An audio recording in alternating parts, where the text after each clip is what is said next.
Kids story. गोष्टीच नाव आहे उंदराची टोपी.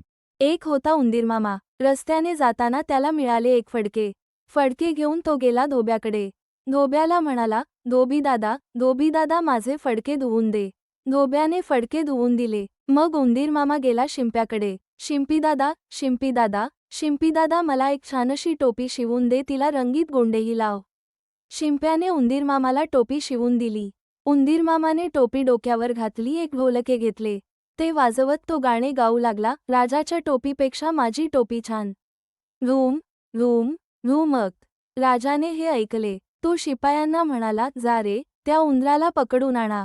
शिपायांनी उंदीर मामाला पकडले, दरबारात आणले. त्याची टोपी काढून राजाकडे दिली. मग उंदीर मामा म्हणाला, राजा भिकारी, माझी टोपी घेतली. रूम रूमक. हे ऐकून राजा खूपच रागावला.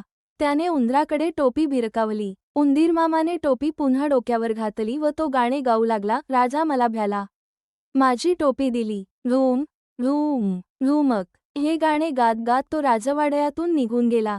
तात्पर्य: शक्तीपेक्षा युक्ती श्रेष्ठ.